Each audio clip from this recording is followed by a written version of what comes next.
Hello again, everybody. This afternoon, of course, we are watching a storm system as it tracks across the middle part of the country, dragging a cold front down through Texas. That front is on our western doorstep as it's pushing in, and you can see some showers and thunderstorms are developing. Worst of the weather, though, excuse me, because it appears is going to be up into Arkansas and southern portions of Missouri, where we already have severe weather going on. There's quite warm air that covers much of the eastern half of the country, with temperatures in the 70s and 80s. Here in Texas, we're seeing 80s and even some 90s, San Antonio at 93. Well, we've got this pool of colder air over the central plains, and that is pushing eastward, and where, of course, those two air masses meet, that's where we typically see the developing thunderstorms. Severe thunderstorm watch goes until 10 o'clock. It does cover our deep East Texas counties. Does not at this point cover Smith or Gregg County, the Tyler Longview area. However, it is just east of there, and we should see some thunderstorms in this area as well. Right now, we are seeing thunderstorms that are pushing across Anderson County, northern parts of Cherokee County there, southern parts of Smith County, and then developing activity out ahead of that is getting heavier at this point.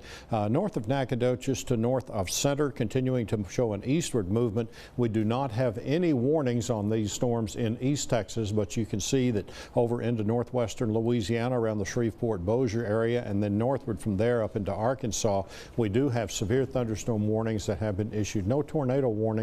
The main threat here in East Texas would be from large hail and damaging thunderstorm winds in those storms, but they're not going to last all that long in East Texas. The big show again is going to be to our east and north.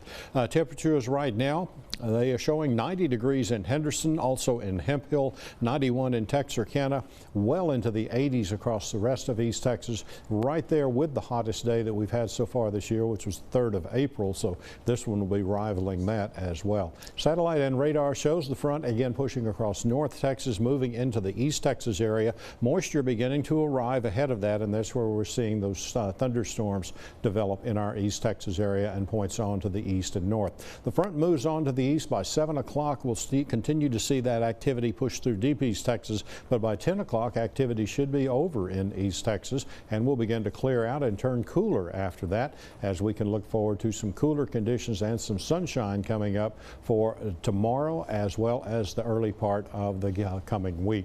Monday at 10 o'clock, excuse me, as we go on ahead there, by Tuesday we'll start to see some showers developing over other parts of North Texas, and here in East Texas, potential we could see some stronger thunderstorms again around midnight there on Wednesday morning, developing in our southwestern counties and then pushing on across the area. For tonight, we're looking for a low around 50 degrees, thunderstorms during the evening, and then they'll begin to diminish. We'll see winds gusting up to 30 miles per hour as they shift out of the northwest. Sunday's high 70 degrees, lots of sunshine. Same thing on Monday, and we'll see a chance for a few scattered showers and thunderstorms through much of the coming week. Lauren?